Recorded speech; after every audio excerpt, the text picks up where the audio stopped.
এমন মেঘ ছুঁয়ে দেখতে কার না ভালো লাগে। আর যদি আপনি এরকম মেঘ ছুঁয়ে দেখতে চান তাহলে অবশ্যই আপনাকে আসতে হবে বান্দরবন।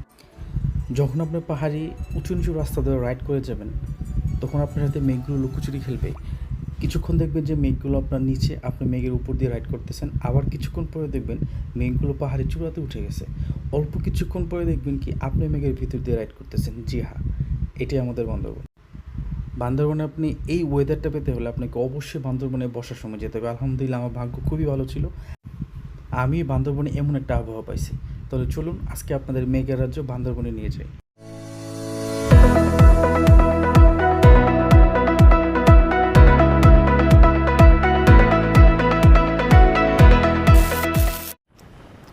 এখন বাজতেছে প্রায় 5টা, কারণ একটু লেট হয়ে গেছে। ফজরের পরে বের হয়েছি।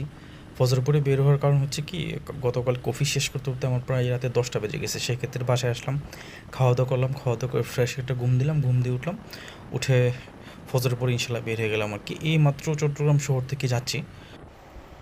সকাল সকাল পটিয়ার পরে একটু ঝিরঝির বৃষ্টি পড়ছে, তারপর আর বৃষ্টি নেই, কিন্তু রাস্তাটা মানে ভেজা আছে আর কি। বৃষ্টি হওয়ার কারণে রাস্তাটা ভেজা আছে। তবে ইনশাল্লাহ সমস্যা নেই, আমি ধীরে সুস্থেই যাচ্ছি। আর রাস্তাটা সাধারণত কক্সবাজার চিটং হাইওয়েটা আমার কাছে সকালবেলায় ভালো লাগে, কারণ সকালবেলা দেখতেছেন ডানে বামে কোনো উল্টা পথে বাড়ি নেই, রাস্তা রাস্তা যে গাড়িগুলো আছে সেক্ষেত্রে সকালবেলা রাস্তাটা ভালো যায় না। বেশি ভালো লাগবে ইনশাল্লাহ সামনে সাতক্ষীরার দিকে হাতের বামে বান্দরবান দিকে চলে যাব। আলহামদুলিল্লাহ বলতে বলতে চলে আসলাম সাতকানিয়াতে। সাতকানিয়া বলতে গেলে আমরা কেরানীহাট যেটাকে মানে বুঝি আর কি। অনেকে সাতকানিয়া বলে, অনেকে কেরানীহাট বলে। তো সকাল সকাল এই জায়গাটা ফাঁকা, অথচ অন্য সময় দেখেন যে একটা জ্যাম লেগে থাকে। আমি যদি সোজা যাই তাহলে হচ্ছে কক্সবাজারটা একটা, আর আমি চলে গেলাম হাতের বামে, সেক্ষেত্রে যাচ্ছি বান্দরবনের দিকে। আমি আজকে আমার রুট প্ল্যানটা একটু সংক্ষেপে বলে দিই। আমি আজকে যাবো হচ্ছে সর্বোচ্চ ডিম পাহাড় পর্যন্ত। ডিম পাহাড় পর্যন্ত যেহেতু যাবো সেজন্য বান্দরবন শহর দিয়ে ঢুকতেছি। এখন যাবো হচ্ছে বান্দরবন শহরে, গিয়ে নাস্তা করব, নাস্তা করে তারপর রওনা দেবো ওয়াই জংশন, তারপর হচ্ছে ডাবল হ্যান্ড ভিউ পয়েন্ট, তারপর নীলগিরি, তারপর হচ্ছে থানচি বাজার, তারপর হচ্ছে ডিম পাহাড়। ডিম পাহাড় হয়ে ইনশাল্লাহ আবার হয়তো এদিক দিয়ে চলে আসবো, নয়তো আলীকদম লামা হয়ে বেরোবো আর কি। প্ল্যানটা আছে আগে যাই, আমার গন্তব্যস্থলে আমি পৌঁছাই, তারপর ইনশাল্লাহ কীভাবে ব্যাক করবো সেটার প্ল্যানটা ওইখান থেকে করা যাবে। বান্দরবন অনেকবার আসা যাওয়া হলেও এই জায়গাটাতে মানে বান্দরবন বিশ্ববিদ্যালয় এই সাইনবোর্ডের সামনে কখনো দাঁড়ায় নাই এবং কোনো ছবি তুলে নেই। তাই ভাবলাম যেহেতু আজকে সোলো রাইড দিচ্ছি একা একা, সেই ক্ষেত্রে নিজের স্বাধীন, যেখানে ইচ্ছা সেখানে দাঁড়াতে পারবো। তাই এখানে দাঁড়ালাম, একটু ছবি তুললাম আর কি। তারপর আবার ইনশাল্লাহ বান্দরবনের দিকে রওনা হলাম। আলহামদুলিল্লাহ চলে আসলাম বান্দরবন শহরে। এই হচ্ছে বান্দরবন বাস স্ট্যান্ড, যে জায়গা থেকে বাংলাদেশের সব প্রান্তের বাস ছাড়ে এবং সবগুলো বাস এখানে এসেই থামে। এটাই মূলত বান্দরবন শহরের মেন বাস স্ট্যান্ড। আচ্ছা, বান্দরবন শহরে ঢোকার পরে আজকে একটু কম দামে নাস্তাটা সেরে নিলাম। বান্দরবন শহরে ঢোকার পরে এই হোটেলগুলো পার হওয়ার আগে হোটেল হিলটাউনের অপর পাশে একটা ছোটো একটা হোটেল আছে, ওইটার মধ্যে মোটামুটি 50 টাকা দিয়ে গরম 2টা পরোটা আর হচ্ছে ডিম দিয়ে সকালে নাস্তাটা সেরে নিলাম। এখন উদ্দেশ্য হচ্ছে আমার ওয়াই জংশনের দিকে। এখন আসি হচ্ছে ওয়াই জংশনের পরে যাচ্ছি নীলগিরির দিকে, থানচি তমদঙ্গির দিকে। আর এই যে দেখুন মেঘগুলা, সুবাহান আল্লাহ, মানে এত সুন্দর লাগতেছে এই এই দেখাটা। আপনার এই যে মেঘ দেখাটা কিন্তু আপনি বিশ্বাস করেন ভাই, আপনারা যারাই আসেন না কেন বান্দরবন কখনো এই বৃষ্টির সিজন, আপনি এগুলো ভিডিও করে ছবি তুলে কখনোই আপনি তৃপ্তি পাবেন না। এই যে একটা সৌন্দর্য আছে যে আপনার চোখে যেটা দেখতেছেন, চোখের সামনে ভাসতেছে মেঘগুলো, এই যে এই পাশ থেকে ভেসে ভেসে ওই দিকে যাচ্ছে, মানে এই পরিবেশটা এখন আমি যেখানে দাঁড়ায় আছি একটু শীতল, মানে ঠান্ডা একটু মানে অনুভব হচ্ছে এখানে, মানে এসির মতো না, আবার গরমও না, এরকম একটা অনুভূতি হচ্ছে। সুবহানাল্লাহ, এই দৃশ্যগুলো আসলে কি বলবো বলেন, বর্ণনা করার মতো কোনো ভাষা নাই। আর আপনি চোখে যেটা দেখে যাবেন যে মেঘগুলো আপনার চোখের সামনে ভাসতেছে, সেটা তো আসলে অপূর্ব। এক কথায় বলতে গেলে আমাদের বান্দরবনটা সত্যিই অপূর্ব। বৃষ্টির সিজনে বান্দরবন আসেন, ঘরে বসে না থেকে বান্দরবন ঘুরে যান বৃষ্টির সিজনে, দেখবেন মনটা ভালো হয়ে যাবে, মন ফ্রেশ হয়ে যাবে। যত টেনশন থাকুক, চিন্তা থাকুক, দুশ্চিন্তা থাকুক, আপনি লাইফ নিয়ে হতাশ, জীবন নিয়ে হতাশ, আপনি পারিবারিকভাবে আপনি এই টেনশনে আছেন, আপনি জবের ক্ষেত্রে টেনশনে আছেন, আপনি ব্যক্তিগত জীবনে টেনশনে আছেন, সব টেনশন দেখবেন এই মেঘগুলোর মতো উড়ে উড়ে চলে যাবে। বিশ্বাস করেন ভাই, সত্যি কথা অসাধারণ। সুবহানাল্লাহ, সুবহানাল্লাহ, সুবহানাল্লাহ, সুবহানাল্লাহ, সুবহানাল্লাহ। এই যে দেখেন, সুবহানাল্লাহ, এই যে মেঘগুলো দেখছেন, এই যে উঠতেছে মেঘগুলো, এইটাই দেখতে চাইছিলাম। সত্যি কথা, বান্দরবন এসে সার্থক। সার্থক সার্থক, বান্দরবন এই জিনিসটাই দেখতে চাইছে, যে যে মেঘগুলো উঠতেছে, চিম্বুকে মনে হয় মেঘ পাবো। এই যে মেঘগুলো, ঠান্ডা লাগতেছে এখন, এই পরিবেশটা খুব ঠান্ডা লাগতেছে। মেঘগুলো উঠতেছে, এই যে মেঘগুলো দেখছেন সামনে তো সাদা হয়ে আছে। মানে বান্দরবন আসার বৃষ্টি সিজনে বেস্ট সময় যাচ্ছে এখন, উপযুক্ত সময় যাচ্ছে এখন। বান্দরবন, থানচি, তমাতঙ্গি, লামা, আলীকদম এই জায়গাগুলো ভ্রমণ করার আমি মনে করি, আমি একজন মানে ট্রাভেলার হিসাবে আমি মনে করি, ভ্রমণ পিপাসু হিসাবে আমি মনে করি যে বান্দরবন ভ্রমণের এখন উপযুক্ত সময় যেতেছে। উপযুক্ত সময় যে চিম্পুকে আসছি, দেখছেন মেঘগুলো সাদা হয়েছে, চারদিকে সব সাদা হয়ে আছে, সব সব সুবহানাল্লাহ। মানে এগুলো তো ভাই, আপনি যা কিছু বলেন না কেন, আপনার জীবনে যতই টেনশন থাকুক, যতই প্যারা থাকুক না কেন, শুধু একবার এই জায়গাগুলো ঘুরে যান। বৃষ্টির সিজনটা আপনি বান্দরবন ঘুরে যান, আপনি দেখবেন কেমন লাগে আপনার কাছে। আপনার টেনশন, আপনার প্যারা, আপনার দুশ্চিন্তা সবকিছু উধাও হয়ে যাবে মেঘের মধ্যে। ওহো, এই যে মেঘের ভিতরে এখন, এই যে মেঘ, এগুলো কিন্তু মেঘ সাদা সাদা, ক্যামেরাতে বোঝা যাচ্ছে না, কিন্তু মেঘের ভিতরে এখন, আমি এখন মেঘের ভিতরে। সুবহানাল্লাহ সুবহানাল্লাহ, এই যে মেঘের ভিতরে আমি, ও আল্লাহু আকবার আল্লাহু আকবার। কিছু দেখা যাচ্ছে না, দেখেন সামনে যা দেখতেছি আপনি, কিন্তু মেঘ, মেঘ কিন্তু একবার ঠান্ডা শীতল একটা পরিবেশ, পুরো শরীর ঠান্ডা হয়ে গেছে। সুবহানাল্লাহ, বাইরে বাইরে বাইরে এই জায়গাগুলা, এই জায়গাগুলো দিয়ে আপনি না দেখতে পারেন, আহা কি অবস্থা, দেখছেন কি অবস্থা। ও, মেঘের ভিতরে, সুবহানাল্লাহ সুবহানাল্লাহ। এটার নামই আমাদের, এটাই আমাদের বান্দরবন, মানে এই হচ্ছে আমাদের বান্দরবন। ও, মেঘে ধবধবে চারদিকে সাদা হয়ে আছে, এর ভিতর দিয়ে বাইক চালিয়ে যেতেছি, আহ এটার ফিল, এই যে একটা ফিল আছে, এটা আপনি একমাত্র বাইকার হলে অনুভব করতে পারবেন, যে মেঘের ভিতর দিয়ে বাইক রাইড করে যাও। এখন আবার এই জায়গাতে কিন্তু নাই, এই জায়গাতে কিন্তু এখন মেঘ নাই, দেখছেন এই জায়গাতে মেঘ নাই, কিন্তু সামনে পাবো। এই যে আবার এখান থেকে শুরু, এখান থেকে আবার শুরু, এই যে আবার এখান থেকে শুরু। সুবহানাল্লাহ সুবহানাল্লাহ। এই জন্যই মানে অনেকেই বলে, আলেম ওলামারা বলে, দেখবেন যে আপনি ভ্রমণ করুন, আপনি যখন ভ্রমণ করবেন, আপনি যখন রবের সৃষ্টিগুলোকে দেখবেন, তখন আপনি মানে আশ্চর্য হয়ে যাবেন, এগুলা কিভাবে নিয়ন্ত্রণ হচ্ছে, ওনার দ্বারা এইগুলা কিভাবে নিয়ন্ত্রণ হচ্ছে, কিভাবে এইগুলা নিয়ন্ত্রণ করতেছে। সুবহানাল্লাহ, এই এই ব্যাপারগুলা মানে আমাকে খুবই টাচ করে। এই ব্যাপারগুলো প্রায় সময় যখন ভাবি যে আসলে এই পাহাড়, আবার পাহাড়ের উপর মেঘ উঠতেছে, আসলে সুবহানাল্লাহ সুবহানাল্লাহ, এগুলো ভাষায় প্রকাশ করার মতো নেই। এই দেখেন আবার মেঘ পেয়ে গেছে, এই যে উফ, আলহামদুলিল্লাহ। আমি সকাল সকাল ঘুম থেকে উঠার মানে সার্থক, আমি সত্যি কথা যেটা। এই দৃশ্যটা দেখছেন সামনের, কত সুন্দর না, পাহাড়ের উপরে মেঘগুলো, কিন্তু এই পাশে আবার একটু রোদ বোঝা যাচ্ছে। এই যে নামতেছে আস্তে আস্তে এখন, মেঘ হচ্ছে পাহাড়ের উপরে, হালকা ঝিরঝির ঝিরঝির, মানে বৃষ্টি পড়তেছে এরকম লাগতেছে, যে হালকা হালকা আর কি।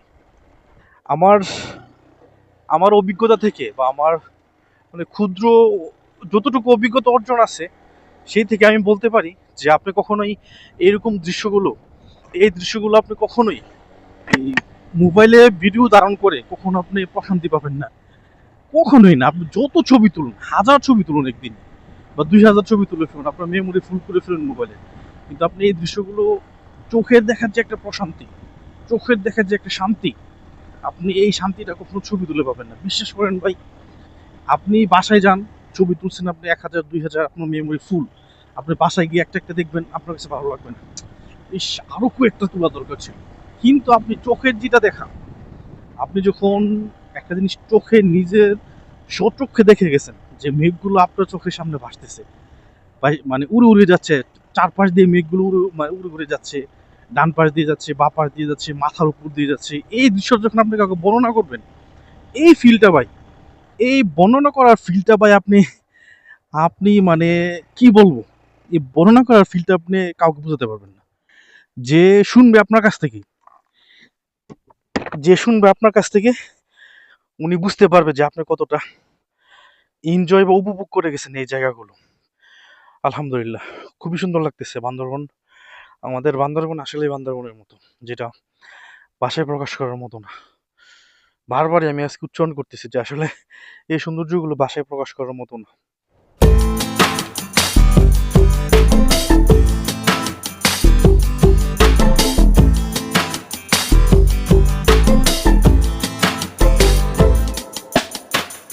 নীলগিরি আরো 16 কিলোমিটার। নীলগিরির কাছাকাছি না, বলতে গেলে আরো 16। এই জায়গাটা একবার দেখেন, বাইরে ভাই, এই জায়গাটা একবার দেখছেন? এই কিন্তু সব মেঘ, কিন্তু এগুলো মানে একেবারে সাদা হয়ে আছে। এত ভালো লাগতেছে আমার কাছে মনে হচ্ছে 2026 সালের আমার সেরা ট্যুর হচ্ছে এটা।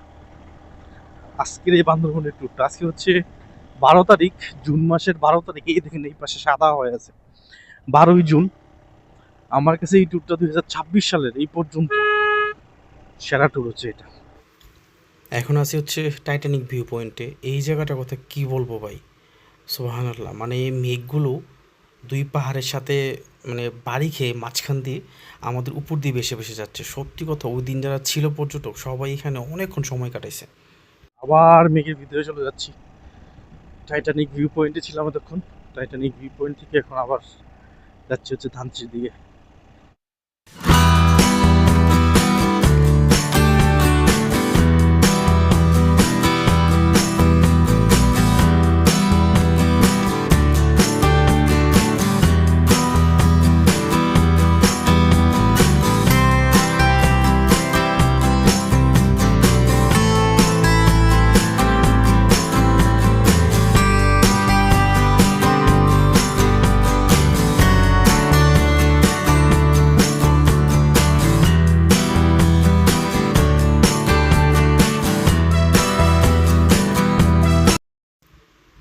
পাহাড়ি উঁচু নিচু রাস্তায় যখন আপনি এরকম মেঘের ভিতর দিয়ে রাইড করবেন, বিশ্বাস করেন ভাই, আপনার ফিলিংসটা তখন কেমন হবে বলেন। আসলে এই কথাগুলো বা এই ফিলিংসটা বা অনুভবটা বলে বোঝানোর মতো না, মানে ভাষায় প্রকাশ করার মতো না যে কতটা ভালো লাগে। আপনি এই ফিলটা নিতে হলে অবশ্যই আপনার বাইকে যেতে হবে। আপনি চিন্তা করতে পারতেছেন, আপনি যা কিছুই দেখতেছেন মানে সব কিন্তু মেঘ। যে মেঘটা হচ্ছে আমাদের উপরে থাকে কয়েকশো মিটার বা অনেকটা উপরেই থাকে, সেই মেঘটা আপনি হাত দিয়ে ধরতে পারতেছেন, সেই মেঘটা আপনি চাইলে হাত দিয়ে ছুঁতে পারতেছেন। আর হচ্ছে আপনি বাইক নিয়ে গেলে এই মেঘের ভিতর দিয়ে আপনি রাইড করে যেতে পারতেছেন। এই যে একটা অনুভূতি, এই যে বাইকারদের জন্য একটা এই এই জায়গাটা, বাইকাররা সবসময় এই সুন্দর সুন্দর জায়গাগুলোর কাছে দুর্বল। বিশ্বাস করেন, শুধু আমি না, আমি একজন বাইকার হিসেবে বলতেছেন, এমন অনেক বাইকার আছে যে মানিকগঞ্জ থেকে আসছে একজন, ঢাকা থেকে আসছে একজন, দেখছি নরসিংদী থেকে আসছে একজন, এবং চিটং থেকে তো প্রতিনিয়তই যাচ্ছে শুধু ওই বর্ষার সিজনটাতে বান্দরবনে।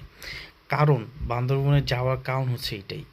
আপনি এই ফিল্ডটা যদি সরাসরি না যান, আপনি যদি এখানে উপস্থিত না থাকেন, তখন আপনি সেটা অনুভব করতে পারবেন না। আপনি একটা বার চিন্তা করে দেখেন তো, চারপাশে সাদা হয়ে আছে, চারপাশে সাদা, শীতল একটা বাতাস আছে, আর ঝিরঝির ঝিরঝির বৃষ্টি পড়তেছে। এত মানে যে বৃষ্টি পড়তেছে এই বৃষ্টিতে আপনি ভিজে যাবেন না, বা মানে ভিজার মতো বৃষ্টি না, কিন্তু এই যে একটা পরিবেশ বা এই যে একটা আপনি পাহাড়ি আঁকাবাঁকা রাস্তা দিয়ে রাইড করে যাচ্ছেন, প্রত্যেকটা বাঁকে বাঁকে প্রত্যেকটা মুড়ে মুড়ে নতুন কিছু আপনার জন্য অপেক্ষা করতেছে, এটা আমরা সবাই জানি। আপনি একটা বাঁকে যাবেন দেখবেন মেঘ নাই, আর একটা মুড়ে যাবেন দেখবেন মানে মেঘ আছে, আর একটু উপরে যাবেন দেখবেন বৃষ্টি হচ্ছে। পাহাড়ি রাইডের কিন্তু মজাটা এই জায়গাতেই। এই আবুটা আমাকে টাটা দিছে আসলে।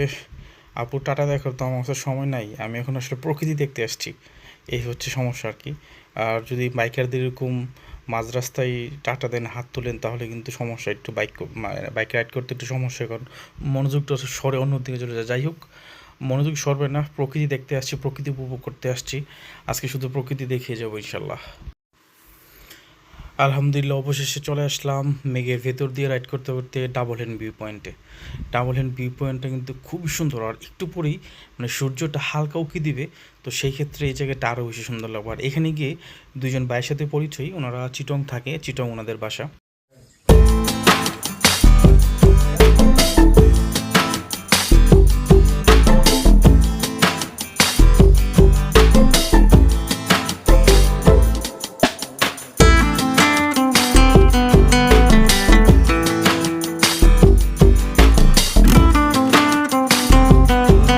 নীলগিরি চেকপোস্ট থেকে বের হলাম। নীলগিরিতে আগে চেকপোস্ট ছিল না, বিগত 3-4 মাস ধরে এই সিস্টেমটা করছে আর কি। 2500 এর চেকপোস্টটা দেখি নাই, তো এই চেকপোস্টে আবার এন্ট্রি করলাম। এন্ট্রি করে যাচ্ছি, কোথায় যাচ্ছি, কোথায় থেকে আসছি, কি করি, স্বাভাবিক সেগুলো জিজ্ঞেস করে বাইকের নাম্বারটা রাখলো, যা যা ওনাদের ফর্মালিটি করার ওইটা আর কি। তো এখন থেকে আবার একটু হালকা বৃষ্টি পড়তেছে, এখন এতক্ষণ তো বৃষ্টি ছিল না, বৃষ্টি পড়তেছে। বৃষ্টিটা এরকমই ঝিরঝিরে বৃষ্টি আর কি, একেবারে মুষলধারে বৃষ্টি না, ঝিরঝির বৃষ্টিটাই ভালো, কারণ ঝিরঝির বৃষ্টি হলে মেঘগুলো দেখা যায়, মানে মেঘের একটা ফিল পাওয়া যায়। কিন্তু যদি মুষলধারে বৃষ্টি হয় তাহলে মেঘের ফিলটা পাওয়া যায় না। এই দেখেন আবার মেঘ একেবারে সাদা চাদরের মতো ঢাকে আছে না, তাই না? আজকে এগুলো দেখতে দেখতে মানে ভালো লাগতেছে, যতই মানে দেখতে পারি ততই ভালো লাগতেছে। সেটা ভালো লাগার তো আসলে শেষ নাই। ডিম পাহাড়ের ভিউটা কেমন হবে আল্লাহই জানে, ওইটার জন্য আমি যাচ্ছি, নয়তো এখান থেকে ফিরে যেতাম। কিন্তু ডিম পাহাড়ের ভিউটা হচ্ছে মেন, ডিম পাহাড়ের ভিউটা কেমন থাকবে এই সময়টা, সেটাই দেখার জন্য যাচ্ছি। মনে হয় রেইনকোট পরে ফেলতে হবে, কারণ বৃষ্টি হচ্ছে।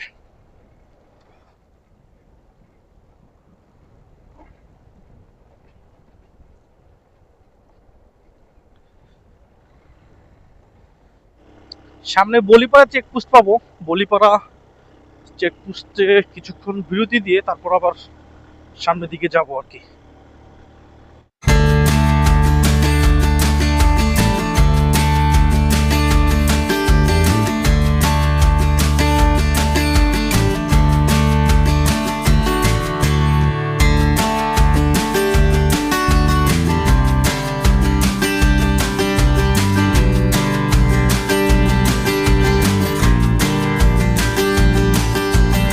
ওনাদের রাইডিং স্কিলটা দেখে, ওনারা যে রাইড করতেছে, এই পিক আপটা যে ওনারা চালাচ্ছে, ওনাদের স্কিলটা দেখছেন একবার, মানে কি বলবো ভাই, খুবই নিখুঁতভাবে রাইড করতেছে, খুবই নিখুঁতভাবে।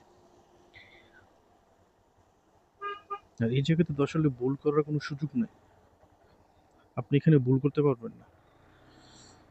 এই জায়গাগুলোতে ভুল করার কোনো সুযোগ থাকে না, নিখুঁত না হলে এখানে দুর্ঘটনার সম্ভাবনা থাকে। দুইটা গাড়ি যাচ্ছে, খুবই দেখে শুনে যাচ্ছে। এক তো হচ্ছে বৃষ্টি, তারপর হচ্ছে রাস্তা একটু ভিজা, কিন্তু ওনারা এদিক দিয়ে খুবই মানে দক্ষ, খুবই দক্ষ। দেখছেন আমার সিগন্যাল দিয়ে দিয়েছে কিন্তু যাওয়ার জন্য সামনে।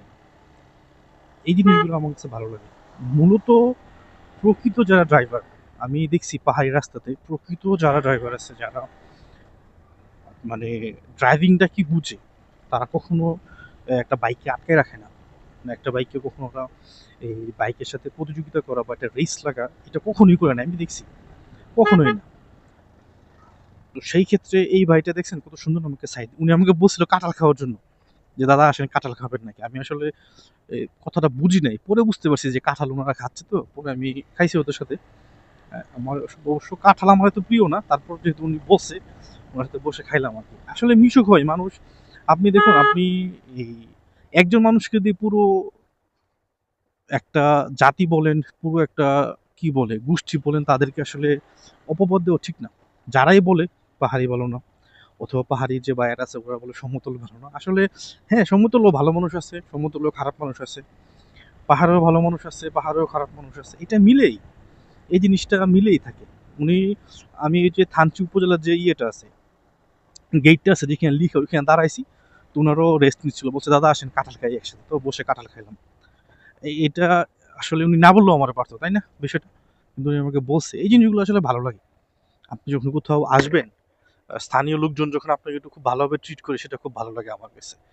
আবার আছে, অনেকে আছে পছন্দ করে না, একটু আট চোখে দেখে, এরকমই সবকিছু আসলে এই মিলেমিশেই আছে, ভালো খারাপ মিলেমিশেই তো থাকে। সেই ক্ষেত্রে আমার ভালো মানুষগুলোর সাথে বেশি দেখা হয়েছে আলহামদুলিল্লাহ। আমার কখনো কোনো, এই যে পাহাড়ে এত বছর আমি ঘুরতেছি 2022 থেকে, আজ পর্যন্ত কোনো খারাপ মানুষের সাথে আমার দেখা হয় নাই আলহামদুলিল্লাহ। আল্লাহ যেন এরকম দেখা নাও করায়, আর সবসময় ভালো মানুষগুলোর সাথে আমার দেখা হয়। আলহামদুলিল্লাহ, অবশেষে চলে আসলাম ডিম পাহাড়ে। আর ডিম পাহাড়টা আসলে মেঘের কারণে দেখা যাচ্ছে না, টোটালি মেঘে ঢাকা। আর আমার ট্যুরটা আজকে এই পর্যন্তই। এই পর্যন্ত বলতে গেলে আমি ডিম পাহাড় থেকে এখন ভাবতেছি যে বান্দরবন হয়ে তারপর চিটংয়ে যাবো, আর কি ওইদিকে যাবো না, কারণ চকুয়া রাস্তাটা সন্ধ্যার পরে বা বিকালের পরে একটু জ্যাম থাকে বেশি। তো ভাবতেছি যে আস্তে আস্তে এদিক দিয়ে পাহাড়ে রাইড করে আস্তে আস্তে চলে যাবো আর কি বান্দরবন শহরে। আর এখানে আসার পরে এই বিশেষ করে যখন ডিম পাহাড়ের উপরে উঠি তখন এখানে আকাশ ভাই নামে একটা লোকের সাথে পরিচয় হয়। আসলে আমার কাছে হয় কি, নতুন জায়গাগুলো দেখা আসলে শুধু নতুন জায়গা দেখে না, আমি প্রত্যেকবারই নতুন নতুন কিছু মানে ভালো মানুষগুলোর সাথে পরিচয় হয়ে আসে, এই জিনিসটা খুব ভালো লাগে আমার কাছে। আর যেহেতু এখন কি বলবো আসলে ইলেকট্রিক মিডিয়ার যুগ, সেই ক্ষেত্রে ফেসবুক অথবা হোয়াটসঅ্যাপে যে কোনো একটা সোশ্যাল মিডিয়াতে টাচে থাকা যায়, এরকম অনেক মানুষ আছে যাদের সাথে পরিচয় হয়েছে এবং আলহামদুলিল্লাহ এখনও কম বেশি যোগাযোগ হয়। অথবা যে কোনো একটা বিষয় নিয়ে জানতে চাইলে আমাকে বলে, বা আমি আমার কাছে জানতে চাইলে আমি বলি। তো এই জিনিসটা খুব ভালো লাগে আর কি আমার কাছে, আলহামদুলিল্লাহ। আর এখন যাচ্ছি হচ্ছে আমি থানচির দিকে। থানচি হয়ে তারপর তমতঙ্গি যাব, তমতঙ্গিতে গিয়ে কিছুক্ষণ থাকবো। তমতঙ্গিতে কিছুক্ষণ থেকে তারপর আবার থানচি বাজার চলে আসবো। থানচি বাজার এসে তারপর ইনশাল্লাহ আবার বান্দরবনের দিকে রওনা হবো।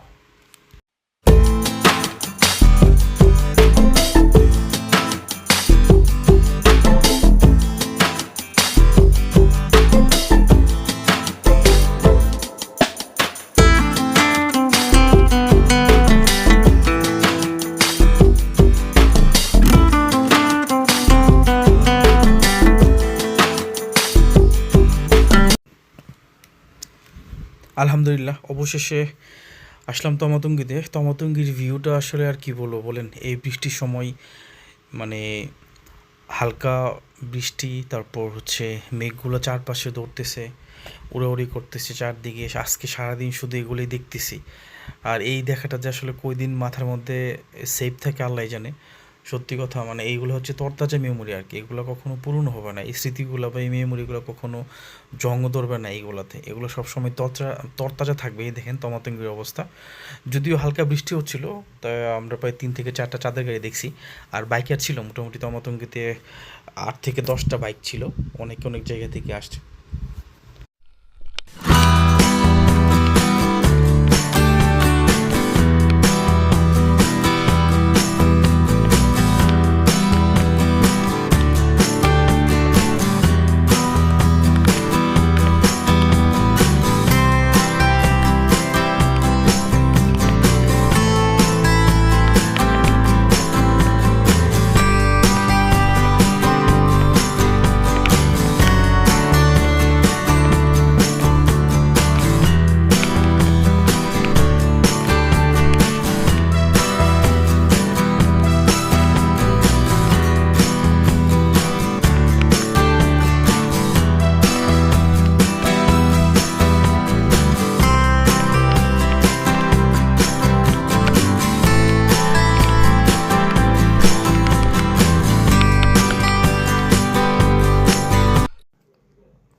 থানচি বাজারে যখন আসি, মানে যতবার আমি থানচি আসি তখন তেল নেওয়া দরকার হলে এই দাদার কাছ থেকে নিই, কারণ এই দাদার তেলটা ভালো।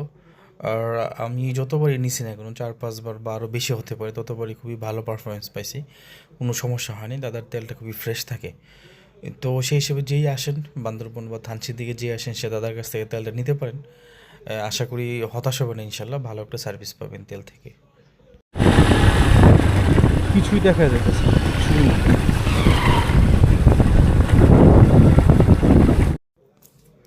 আলহামদুলিল্লাহ মোটামুটি বান্দরবনের কাছাকাছি চলে আসছি। আজকের পুরোটা দিন একটা স্মরণীয় দিন হয়ে থাকবে, এবং আমার যত ট্যুর আছে ট্যুরগুলোর মধ্যে একটা অন্যতম তরতাজা স্মৃতি হিসাবে সেভ হয়ে থাকবে সবসময়। তো আজকে এই পর্যন্তই, সবাই ভালো থাকবেন, সুস্থ থাকবেন। যদি আমার ভিডিওটা ভালো লেগে থাকে দয়া করে ইউটিউব চ্যানেলটা সাবস্ক্রাইব করে দেবেন। আসসালামু আলাইকুম।